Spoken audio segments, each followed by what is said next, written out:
Design গলার design পট্টি কাটার পদ্ধতি। আমরা যখন জামার গলা থেকে পট্টি কাটিং করেছিলাম, গলা কাটিং করেছিলাম, তখন এই কাপড়ের পট্টিটা আমাদের বেরিয়েছে। সেই জন্য এই পট্টিটি বসিয়ে আমরা কিভাবে গলার পট্টি কাটিং করব সেটা দেখাচ্ছি। তো প্রথমে এটা আমরা পান গলা করেছিলাম, সেই জন্য পান গলা কাটিং করার জন্য আমাদের এরকম ঠিক জামার গলা থেকে এই কাপড়টা বেরিয়েছে। সেই কাপড়টা আমরা দু ভাঁজ করে রাখলাম, এই লাইনটা আমাদের ভাঁজ লাইন আছে। এবার আমরা একটা বাড়তি কাপড় নেব, সেই বাড়তি কাপড়টিকে এরকমভাবে ভাঁজ করব। ভাঁজ করে রেখে এখানে যে জোড়া ভাঁজটা হয়েছে সেই জোড়া ভাঁজ আর এই যে গলার যে কাপড়টা বেরিয়েছে সেই যে জোড়া ভাঁজ, সেই জোড়া ভাঁজ দুটো একসাথে বসাবো এবং এই যে গলার যে সোজা লাইন সেই সোজা লাইনটা একসাথে রাখবো। রেখে নিয়ে এখান থেকে অবশ্যই 1.5 থেকে 2 ইঞ্চি কাপড় এক্সট্রা রাখতে হবে, মানে এই কাপড় থেকে 1.5 থেকে 2 ইঞ্চি কাপড় এক্সট্রা অবশ্যই রাখতে হবে।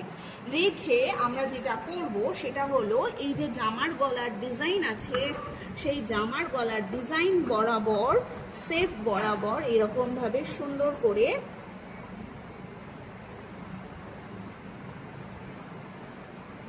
কাটিং করে নেব। এটা কাটিং করে নেওয়ার পর ফিতে নেব, ফিতে দিয়ে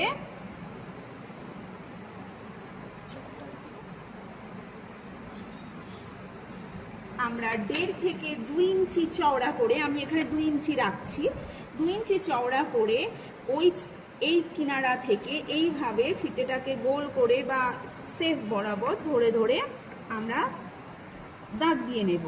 দাগ দিয়ে নেওয়ার পর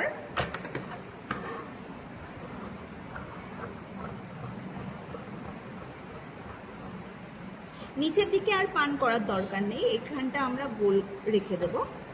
দিলেই আমাদের এখানে ডিজাইন করে পট্টি কাটা কমপ্লিট হয়ে যাবে। এটা হলো আমাদের গলার পট্টি।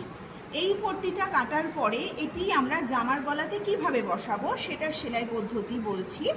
আমরা প্রথমে জামাটিকে নেব, জামার নিয়ে সেটাকে আমরা সোজা করে রাখবো। এই যে জামার গলাটাকে আমরা সোজাভাবে রেখেছি, এরপর এই যে পট্টিটা আমরা কাটিং করেছি সেই পট্টির কাপড়টিকে আমরা উল্টো করে রাখবো, মানে উল্টো দিকটি রাখবো। রেখে একদম এই যে জামার গলার যে মাঝখান আর পট্টির যে মাঝখান সেই মাঝখানটা আমরা একসাথে মিডিল করব। মিডিল করে আগে প্রথম এই জায়গাটাতে পিন করব।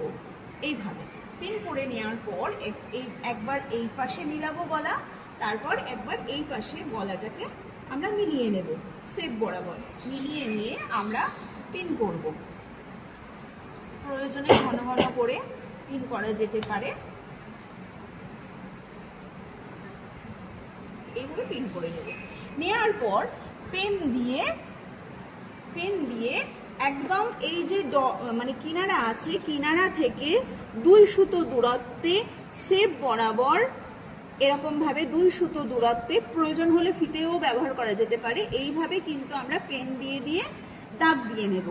যে কোনো ডিজাইন গলাতেই আমরা যখনই সেলাই করব তখনই কিন্তু এরকমভাবে 2 সুতো করে, এটা কিন্তু পেন দিয়ে দাগ দেবে, এরকমভাবে দাগ দিয়ে নেব। নিয়ে যখন এটা স্টিচ করব ওই পেনের দাগ বরাবর সেলাই করতে করতে এখানে এসে সূচটাকে বিধিয়ে রেখে আবার আস্তে আস্তে আস্তে আস্তে আস্তে সেলাই করতে হবে।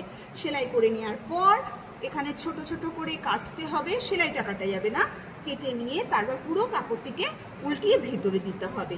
দিলেই মোটামুটি এই গলার সেলাই পট্টি সেলাইটা কমপ্লিট হয়ে যাবে। পরে আমরা এই কাপড়ের কিনারাটাতে মুড়ে হেম সেলাই করব।